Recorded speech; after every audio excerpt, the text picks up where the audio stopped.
Buenos días, tardes o noches, dependiendo de la hora que nos esté viendo. Soy Sebastián López y hoy estoy muy contento ya que estoy platicando con una escritora y poeta bastante joven que con algunos textos publicados en medios importantes, algunas participaciones en antologías poéticas y un primer libro se ha posicionado como una de las referentes de la literatura latinoamericana contemporánea. Sabina Orozco nació en Oaxaca en 1993. Ella ha sido becaria de la Fundación para las Letras Mexicanas. Con su obra Variaciones de la Carne obtuvo una mención en la categoría de cuento en el concurso 48 de Punto de Partida, que es el periódico poético de UNAM, y sus textos se han publicado en medios en este país, tierra adentro, y sin embargo, menciono que recientemente participó en Los Cuerpos que Habitamos, una antología de ficción y no ficción en el que se expone el tema de los derechos para decidir de las mujeres, cosas que no contarán mis padres. Es el poemario que le dio el triunfo en la edición 2021 del Premio Nacional de Poesía Joven Francisco Cervantes Vidal, y por supuesto lo popular del momento, vaya, su libro de cuentos La Lengua de los Osos Polares, publicado por la editorial Osa Menor. Hola Sabina, gracias por estar acá, ¿cómo estás? Bien, muchas gracias por invitarme. Qué gusto, de verdad. No, al contrario, el agradecido soy yo y toda nuestra audiencia. Quisiera que empezáramos la conversación remontándonos a tus inicios como lectora. Actualmente ejerces la palabra escrita en poemas, ensayos y cuentos. Sin embargo, creciste leyendo estos géneros literarios. ¿Cómo fue tu acercamiento a la literatura? Creo que afortunadamente sí, leer fue una actividad cercana desde que era muy pequeña, pero quizá lo fundamental para acercarme a los libros fue encontrar a otras personas que también estuvieran interesadas en eso, ¿no? Entonces yo crecí o sea, yo no soy de Ciudad de México, soy de Oaxaca, y afortunadamente Oaxaca es un lugar en el que hay bastantes, bueno, si no bastantes, sí hay talleres bastante accesibles para niños y niñas que están interesados en la literatura, artes plásticas, entre otras cosas. Entonces, pues desde muy chiquita fui a talleres de literatura, más porque mi madre tenía que trabajar y dejarme en algún lugar, ¿saben? Entonces ahí conocí a otras personas de mi edad a las que también les gustaba leer. Y el taller, por ejemplo, era en una biblioteca, así que pues teníamos a la mano los libros, ¿no? Creo que algo que a veces se nos olvida y es muy importante es que pues acceder a los libros como producto en ocasiones puede ser un poco complicado por cuestiones materiales. Y a pesar de que no era mi caso, el hecho de que sí existieran este tipo de espacios me facilitó muchísimo leer desde muy pequeña, como que existiera mi biblioteca cerca de mí. ¿Y recuerdas qué autores y autoras despertaron esa curiosidad y pasión como lectora? Pues sí, creo que los cuentos infantiles, bueno, entre comillas, o quizá los cuentos populares siempre me han gustado mucho, sobre todo eh, conocer distintas versiones. Eh, Cosas tan simples como Caperucita Roja, ¿sabes? Y creo que esos cuentos han sido bien importantes, no solo porque pueden ser muy atractivos cuando eres pequeña, sino que ya existe un elemento de la crueldad eh, sembrado ahí con el que crecemos también, ¿no? Entonces, creo que esa crueldad siempre me ha interesado y tuvo que ver sobre todo con ese tipo de cuentos. Y quizá un poco bueno, digo más grande, pero no sé, tal vez cuando tenía 12 años, 13 años, que empecé a leer un poquito más, me gustaba mucho ir a la biblioteca de mi abuelo, una biblioteca que tenía en su casa. Él es abogado, pero siempre le gustaba mucho la literatura. Y él me regalaba libros pensando como que era lo que tenía que leer, clásicos quizá, pero entre los libros que recuerdo que más me han gustado, y creo que me gustaban porque no entendía realmente qué estaba pasando, era La Dama de las Camelias, de Dumas, hijo. Y digo, a esa edad, pues no es que te des cuenta, no es que no te puedas dar cuenta de ciertas enfermedades o ciertas situaciones de las que hablan los libros, pero al menos en mi caso yo sí era bastante ingenua, ¿no? Entonces, este libro trata de, pues sí, prácticamente la relación de un hombre con una mujer que se prostituye. Esta mujer muere, sin mal no recuerdo, muere de una enfermedad venérea, pero todo está sumamente insinuado. Entonces, cuando yo lo leía, no comprendía exactamente qué estaba sucediendo y de dónde venía todo este dolor de los personajes y físicamente qué padecían. Entonces, ese no saber creo que era lo que me parecía sumamente atractivo, ¿no? Como leer cosas que no entendía completamente, pero sabía que algo pasaba, era lo que más me resultaba estimulante. Sí, y justamente ese interés por ese tipo de narrativas literarias se ven en tus escritos actuales. Sin embargo, Sabina, ¿en qué momento de la vida decides escribir? Ya no solo disfrutar la lectura, sino transmutar tus sentimientos y pensamientos a la palabra escrita. Eh, Quizá, pues también desde niña escribía cuentos, pero empecé a escribir, digamos, más en forma cuando lo empecé a mostrar a otras personas. También, quizá cuando ya empecé a escribir mucho más, fue pues casi cuando estaba saliendo de la preparatoria, ya pensando entrar a la universidad. eh, Entré a un taller de literatura y en Oaxaca, o en otra biblioteca, que es la Biblioteca Central de Oaxaca, y ahí empecé a llevar cuentos y como cada semana tenía que mostrar algo, me ponía de alguna manera una suerte de disciplina. Y ya cuando me mudé a Ciudad de México a estudiar letras, que quizá ya no fue la mejor opción para seguir escribiendo, porque creo que estudiar literatura y escribirla son cosas muy distintas.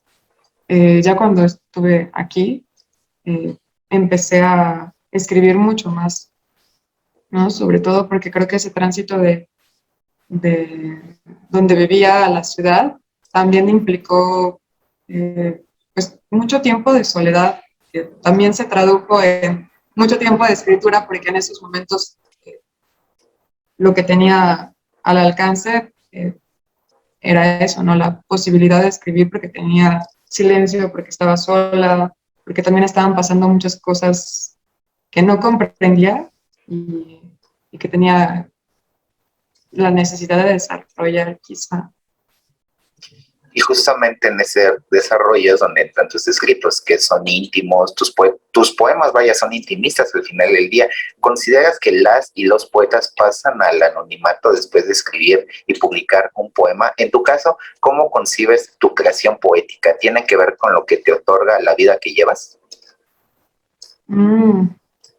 Pues es muy gracioso porque yo empecé escribiendo narrativa, pero creo que a diferencia de los cuentos o de una novela, la poesía sí permite entrar quizá mucho más rápido y mucho más fácil. Y creo que no solo del momento de lectura, sino de escritura también, a situaciones como, sí, como lo mencionas, íntimas y, y quizá oscuras también. Entonces, sí, cuando leo, bueno, cuando al menos yo leo un poema y logro conectar, sí tiene que ver porque quizá ese yo se diluye, pero creo que ahora que lo pienso también sería algo interesante con la narrativa, ¿no? O sea, en general la literatura, independientemente del género, o la literatura que me gusta, tiene que ver con entrar en una especie de trance, ¿no? O sea, como salir de, de tu realidad y entrar a otra sin saber que estás transitando ese puente. Entonces, sí, bueno, perdón, tu pregunta, lo de la disolución del yo, creo que sí es necesario, ¿no? Independientemente del género. Y en este rubro, la mayoría de tus personajes mencionabas tus cuentos, justamente a ellos los posicionas en los mismos, en un lugar donde habita la melancolía, los recuerdos, despiertas sus sentidos. ¿Qué retos has presentado a la hora de sentarte y crearlos? Crear a los personajes, ¿quiere decir? Justo, sí. Pues me costaría trabajo hablar como en general, justamente porque creo que cada historia tiene sus propias exigencias y también los personajes.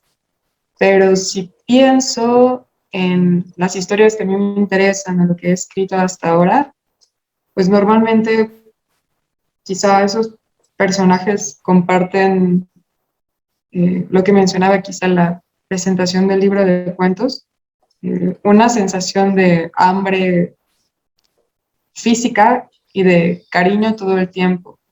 Entonces, escribirlos tiene que ver con quizá a veces también entrar en esa situación de una necesidad casi insaciable de afecto o de cosas materiales, que puede ser muy desgastante también. O sea, lo disfruto mucho, pero puede ser desgastante porque es ponerte en ese nivel de los personajes. Escribes cosas que no contaría a mis padres en un momento de tu vida donde habías padecido oscuras decepciones y teniendo el corazón roto. De hecho, quisiera comentar que el título me parece maravilloso en el sentido que como lector me da una idea de qué esperar al momento de leerlo. Esas letras que no han sido pronunciadas y que se quedan, ¿no?, al final del día en el interior de uno mismo. ¿Cuál consideras que sea la labor o la responsabilidad del o la poeta al momento de transmutar sus sentimientos en versos? En tu caso, ¿sigues alguna línea que te permite expresarte y ordenar tus ideas y sentimientos de una mejor manera?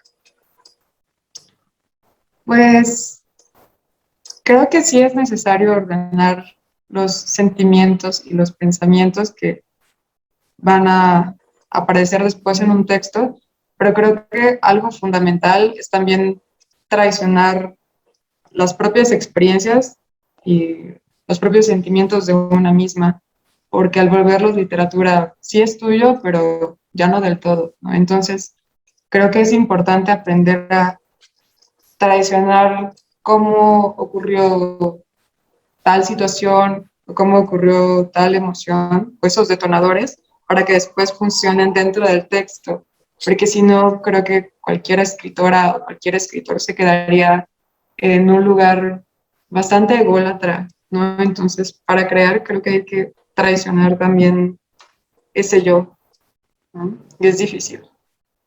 Y justamente hablando de ese yo, perteneces a una generación de escritores en donde ese yo y los temas como el sexo, los vínculos, los amores son los principales. ¿Colegas del medio literario han influido en tu estilo e inspiración para escribir? Sí, muchísima gente. Eh, Quizá por colegas entendería, sí, gente que está escribiendo, digamos, en este momento que yo. Eh, Tal vez no compartimos la misma edad, pero sí estamos escribiendo en este momento. Pienso en muchos nombres. Algunas personas las conozco, son grandes amigas o amigos, y otros no. Dentro de las personas con las que creo que comparto inquietudes, eh, son varias. Pienso en cuentistas, por ejemplo, y Olivia Terova me gusta mucho por los temas, quizá tenemos maneras súper distintas de narrar, como todos, pero me, me gusta muchísimo lo que hace, sobre todo en cuanto a estados alterados de conciencia, quizá, y también procesos de iniciación. Hace poquito empecé a leer un libro de cuentos también, de una chica que se llama Libertad Pantoja y tiene un tratamiento de los sueños brutal, en el buen sentido. Me gusta muchísimo. ¿Qué otras narradoras? Hace poco leí un cuento de Melina Guerrero que habla como de una situación coral entre mujeres, todo alrededor de la cotidianidad, pero también que tiene que ver mucho con los vínculos sexuales. Me gusta mucho lo que hace. Y digo, o sea, ellas las menciono no porque tengamos similitudes formales, pero en temas me siento muy identificada. Y hay personas con las que, pues, no es que me compare, pero me gusta mucho su trabajo. Elisa Díaz Castelo me encanta como poeta y como narradora es buenísima. Tengo entendido que va a salir su libro de cuentos pronto. ¿Qué más? No sé, podría ser una larga lista, pero creo que sobre todo ahora hay muchas mujeres, al menos mexicanas, escribiendo de maneras muy distintas y sí, poniendo el foco en temas que tal vez son un poco incómodos, ¿no? Pero por eso son interesantes.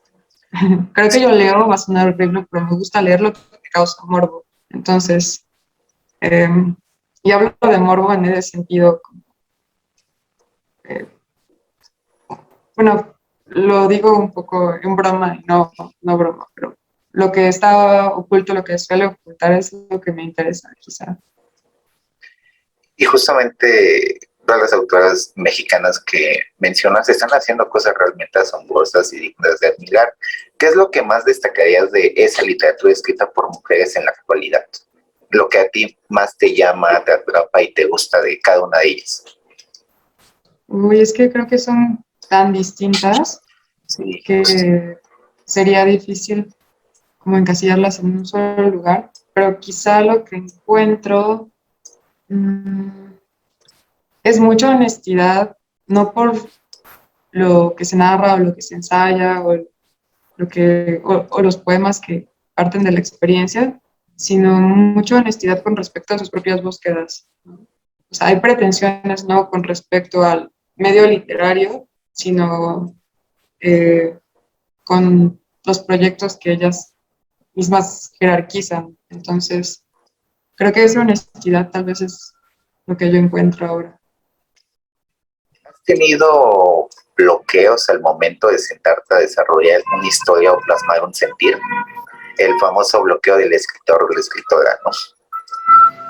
Mm, pues creo que he tenido bloqueos para continuar historias, o sea, como para seguir con un borrador, pero al menos cuando me siento a escribir una historia es porque es una inquietud eh, que no sale de mi cabeza, ¿no? Incluso, eh, pues, esta situación de la hoja en blanco nunca me ha ocurrido, al menos con literatura, o sea, puede sonar pretencioso, pero nunca me ha ocurrido porque más bien cuando llego a escribir es que hay una necesidad eh, sumamente fuerte de contar esa historia. Y digo, no es que salga la historia en ese momento, sino eh, son como imágenes, viñetas, a veces como casi una escaleta de lo que quiero contar, ¿no? Entonces, también escribir para mí es algo sumamente corporal. Y la página en blanco quizá no me ha tocado tanto aún. Y justo ahorita lo que mencionas, ¿qué es lo que más te agrada de escribir? ¿Qué es lo que más me agrada? Oh, pues que lo lean. Bueno, quizá el acto de escribir, eh, lo que más satisfactorio es, mm, pues sí, lograr filtrar la experiencia en otro lugar que ya no soy yo. Entonces, es una experiencia como bastante rica y quizás hasta mágica. Va a sonar muy cursi, pero a mí sí me parece mágico llegar a esa historia y también decir, no recuerdo cómo lo escribí, pero quizá después de un tiempo a mí también me está causando algo, ¿no? O sea, eso creo que es lo más satisfactorio, lo que me gusta más. Al estudiar letras hispánicas, ¿qué beneficios trajo en ti? De por sí ya escribías y leías, pero ahora con los estudios imagino que mejoraste y te acercaste a plumas que desconocías. Pues sí, en parte, pero este es un mal concepto, es algo que no debería decir. Pero creo que si uno o una quiere escribir, no debería estudiar letras. Eh, es lo que he platicado con muchas amigas y con muchos amigos últimamente.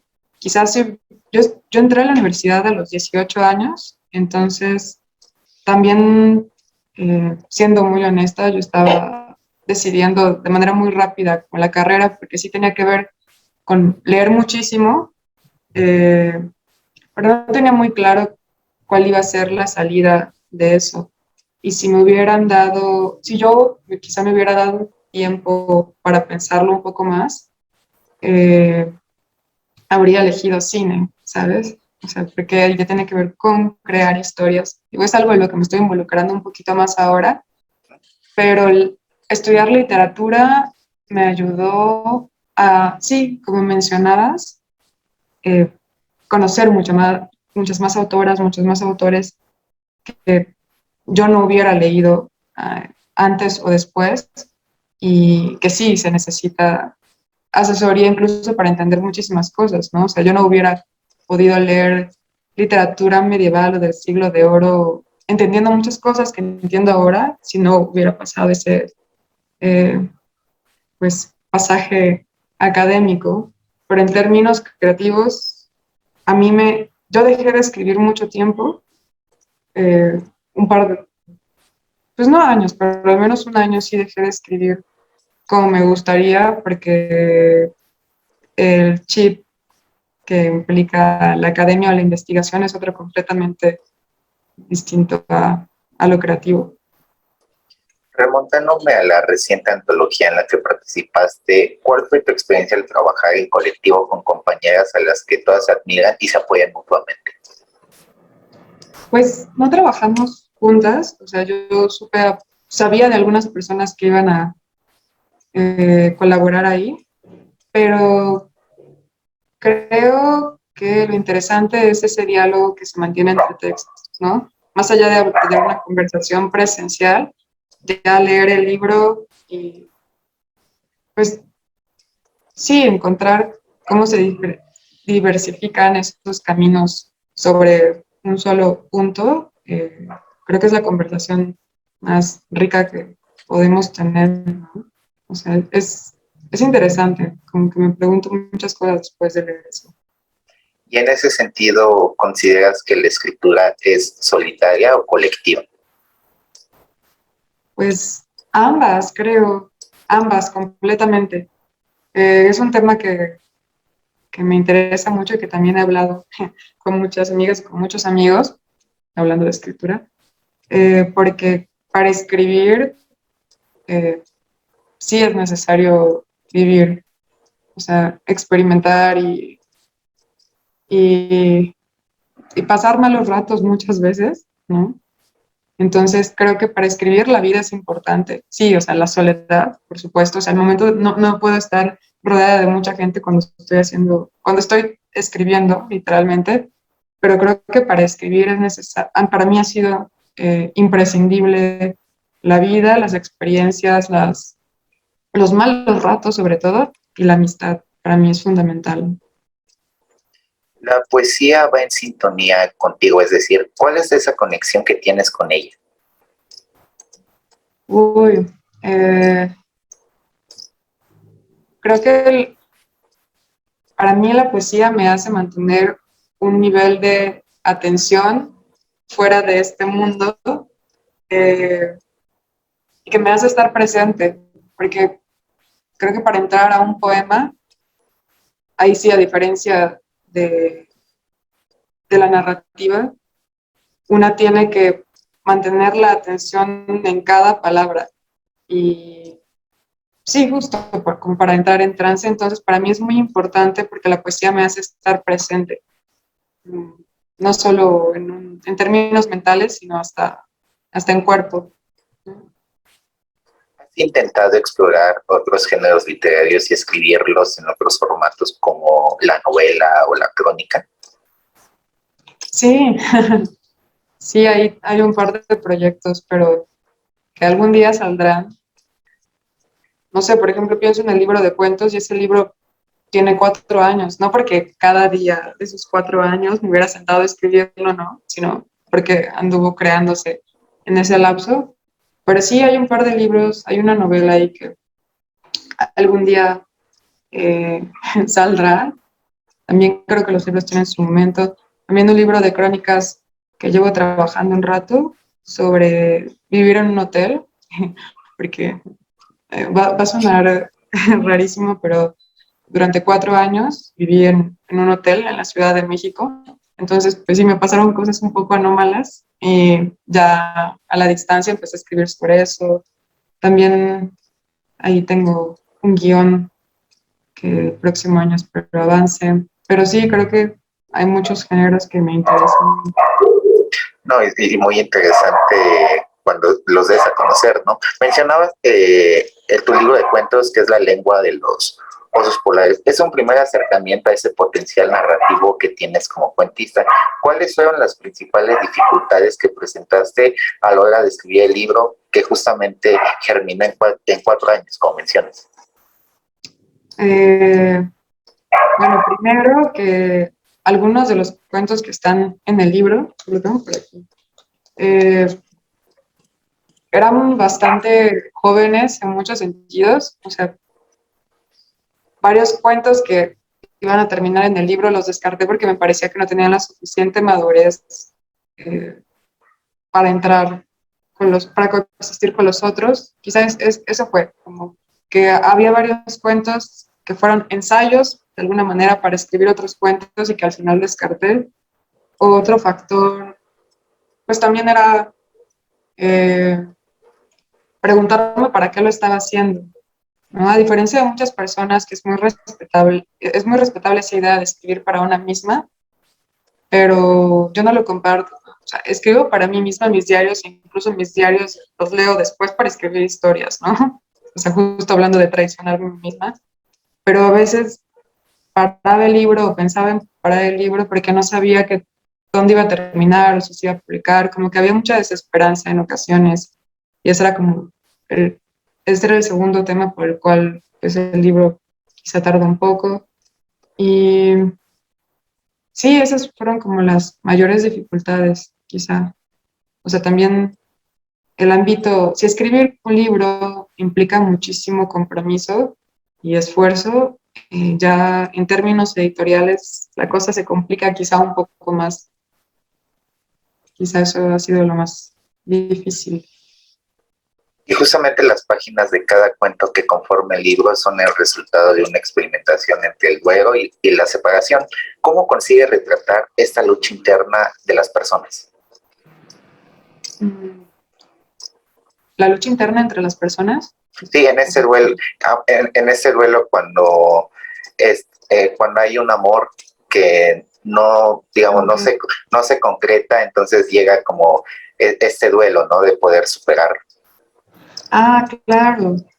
Ya, ¿cómo lo abordé? Exacto.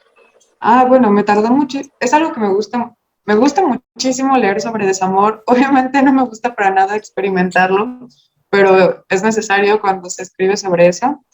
Y precisamente la segunda parte del libro son una serie de cuentos que tratan de los mismos personajes, que se llaman Romina y Mateo, y hablan de este proceso de separación. Y justo cuando estaba escribiéndolo, por supuesto que pensaba en mi propia experiencia y también en la de mis amigas, mis amigos. O sea, me encanta que me cuenten historias de desamor, soy muy fan de las historias ajenas. Pero en alguna ocasión, una amiga que es dramaturga me prestó un libro que se llama La separación de los amantes, de Igor Caruso, y no es un libro de literatura, sino de psicoanálisis. Entonces, lo leí y me fascinó porque más allá de términos de salud mental y de sanación, yo lo leí un poco más en una línea de construcción de personajes, porque él hablaba de muchas situaciones que le ocurren a las personas que se separan y que a mí me parecían sumamente impactantes, que claro, o sea, las encontraba en personas que conocía, incluso en mí, como eh, el autor de este libro decía que varios de sus pacientes tenían un síntoma muy particular que era recién después de haberse separado, pensaban en la persona amada, pero les costaba muchísimo recordar su cara y eso les causaba angustia, a pesar de que hubiera pasado muy poco tiempo después de separarse. Y dije, wow, a mí me ocurrió ya, hablando con mucha gente, también les pasaba lo mismo. Y menciono esto porque había un montón de situaciones en ese libro que me parecían tan potentes narrativamente, a pesar de que no es un libro de términos narrativos que me sirvió mucho para escribir después. Entonces, creo que también leer muchas cosas que no tienen que ver con literatura me ayudó a desarrollar el... Y justamente mencionabas en un tuit a Igor Caruso, que escribió en La separación de los amantes que terminar con un ser amado es una experiencia de muerte. Piensa en los dolores que la ruptura trae consigo misma. En tu caso, ¿crees que el ensayo, el cuento, la novela que abordan estas temáticas pueden ser un acompañamiento e incluso motivadores para que el lector o la lectora no se sientan solitarios en este duelo? En ocasiones, ¿no? O sea, también pienso que hay tantas lectoras y lectores como libros. Tal vez puede ser contraproducente, pero habrá personas que lo disfruten. Aunque bueno, también cuando uno encuentra libros con situaciones parecidas a las que uno ha experimentado, creo que sí se siente más acompañada.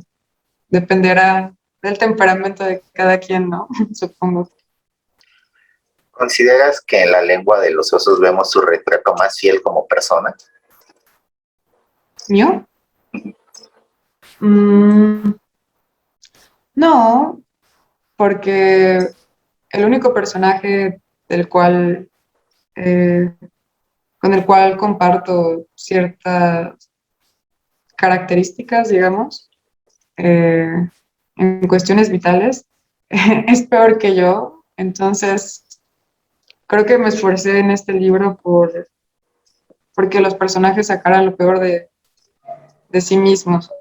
Entonces, espero no parecerme tanto, al menos.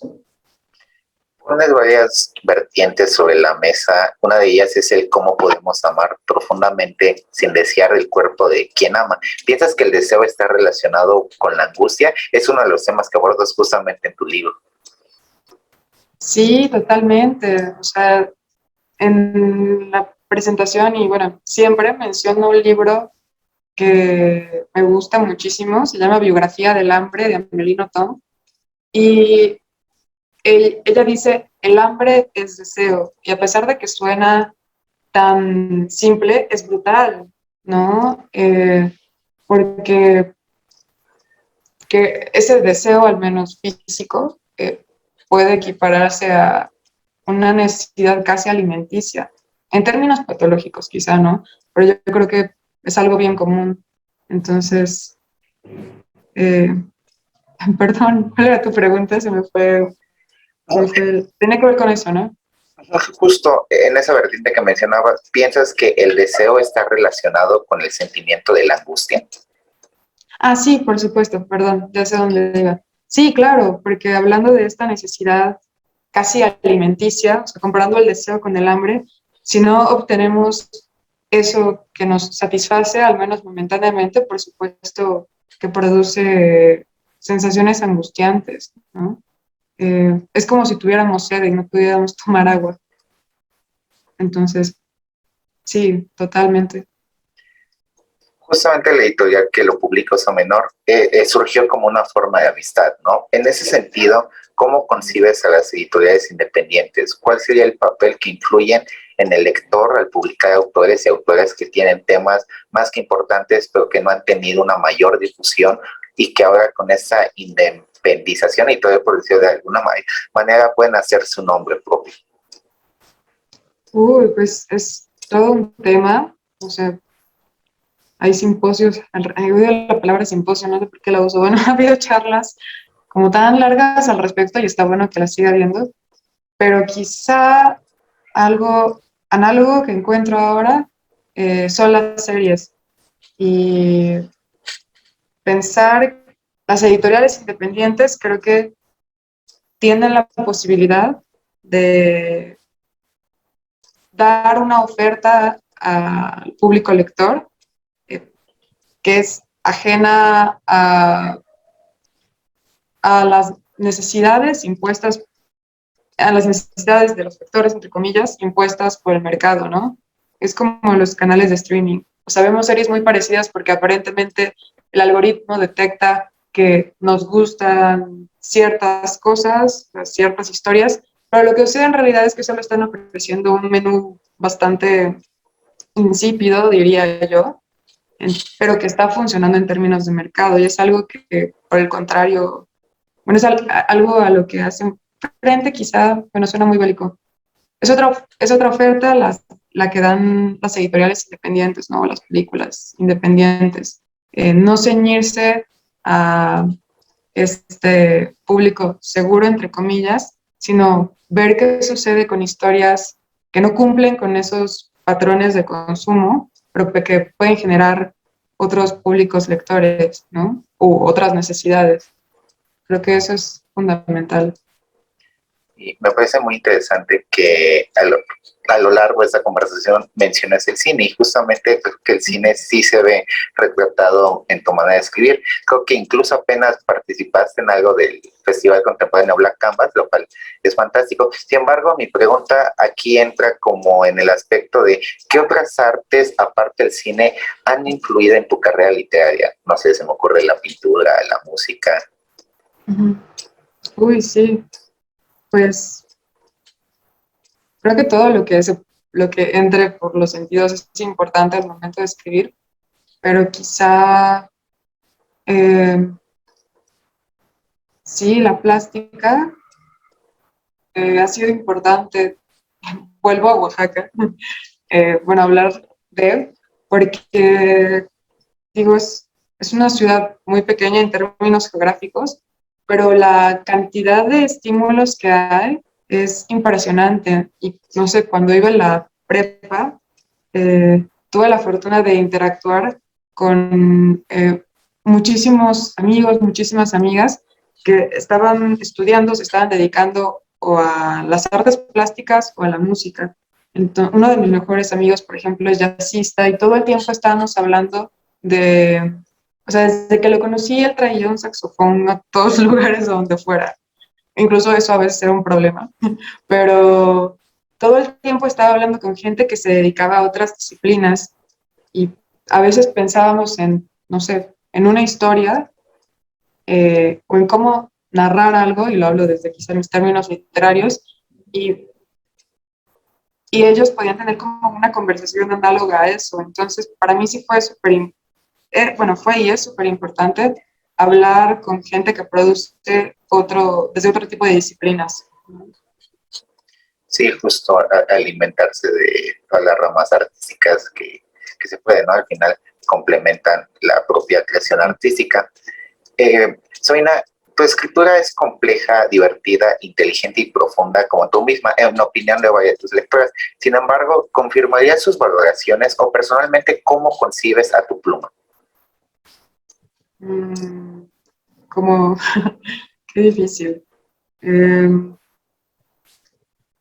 ¿Cómo la consideraría respecto a cualidades, quiere decir? Cualidades, estilo, justo. Oh, creo que es difícil pensar en qué estilo o qué cualidades tengo al escribir, porque incluso al conformar un libro nunca pensé voy a escribir un libro sobre confundir el deseo con el amor, o voy a escribir un deseo sobre terminar con alguien, sino que eso sucedió porque era lo que me interesaba. Pero si tuviera que definirlo, ahora que lo pienso, eh, me interesa lo que tiene que ver con el hambre y con no, el hambre, sí, o sea, quizás está en un plano eh, muy literal, pero con todos esos impulsos de personas o de personajes hambrientos, ¿no? Eso quizá ahora es lo que me interesa. Hambrientos en cuestiones de afecto, tal vez. ¿Cuáles serían en ese rubro como tus autoras favoritas, a las que constantemente recurres a ellas para inspiración, o incluso por gusto? Ay, son muchísimas, pero bueno, puedo mencionar las que he leído, bueno, a las que he vuelto últimamente. Eh, Amorosa de Giorgio la he leído muchísimo en este año. Apenas conseguí Los Papeles Salvajes, que es como su antología poética, y ella sí escribe poesía, pero en prosa. Entonces, ella escribe muchísimo sobre transmutaciones del cuerpo, sobre toda la sensualidad también tiene que ver con algo muy del gusto, incluso, ¿no? Como que el mundo entra por la boca. Pero en fin. Marosa y Jordi me gusta mucho. Samantha Schweblin es de las escritoras que más me gustan y a las que vuelvo continuamente. Lina Meruane también me encanta. Hay una novela en particular que se llama Sangre en el Ojo, no sé cuántas veces la he leído. Vera Iaconi, que es uruguaya, también cuentista, me gusta mucho. Tiene un libro que se llama Seres Queridos, y también es otro al eh, que abro, bueno, que reviso muchas veces. Liliana Colanzi. eh, Hay un libro que quizá no es tan fácil de conseguir ahora, pero cuando estaba escribiendo La lengua de los osos polares me sirvió mucho como para preguntarme desde dónde lo estaba haciendo. Su libro se llama Vacaciones Permanentes y va justo de los mismos personajes y habla en alguna parte de, pues sí, una situación amorosa ahí medio complicada. Ella es boliviana. ¿Quién más?